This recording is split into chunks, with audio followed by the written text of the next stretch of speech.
कौन्तेय प्रकृतियान्ति मामिकां कल्पक्षये पुनस्थानि कल्पादौ सृजाम्यहम्।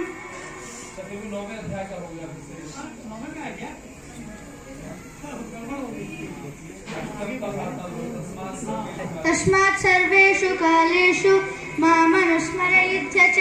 मय्यर्पितमनो बुद्धिः मामे वैश्यस्य संशयम् अभ्यासयोगयुक्तेन चेतसा नान्यगामिना परमं पुरुषं दिव्यं याति पार्थानुचिन्तयन् कविं पुराणमनुशासितारम् अनोरणीयां समानुस्मरेत्यः सर्वस्य धातारमाचित्य रूपम् आदित्यवर्णं तमसः परस्तात् प्रयाणकाले मनसा चलेन भक्त्या युक्तो योगबलेन चैव भ्रुवोर्मध्ये प्राणमावेश्य सम्यक् सतं परं पुरुषमुपैति दिव्यम्। यदक्षरं वेदविदो वदन्ति विशन्ति यद्यतयो गीतरागाः यदिच्छन्तो ब्रह्मचर्यं चरन्ति तत्ते पदं संग्रहेण प्रवक्ष्ये सर्वद्वाराणि संयम्य मनोहितिरुध्य च मूर्ध्न्याधायात्मनः प्राणम् आस्थितो योगधारणाम् ओमित्येकाक्षरं ब्रह्म व्याहरन् मामनुस्मरन् यः प्रयातीत्यजन् देहं स याति परमां गतिम् अनन्यचेतः सततं यो मां स्मरति नित्यशः तस्याहं सुलभः पार्थ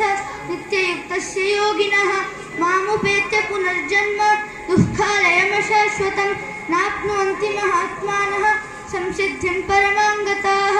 आब्रह्मभुवनाल्लोकाः पुनरावर्तिनोऽर्जुन मामुपेत्य तु कौन्तेय पुनर्जन्म न विद्यते सहस्रयुगपर्यन्तम् अहर्यद्ब्रह्मणो विदुः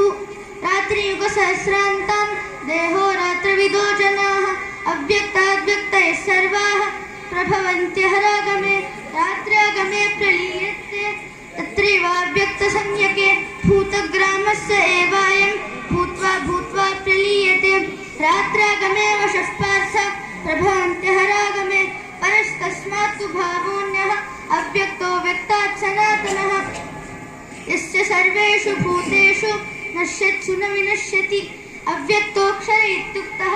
तमाहुः परमां गतिं यं प्राप्य न निवर्तन्ते तद्धाम परमं मम पुरुषस्य परः पार्थ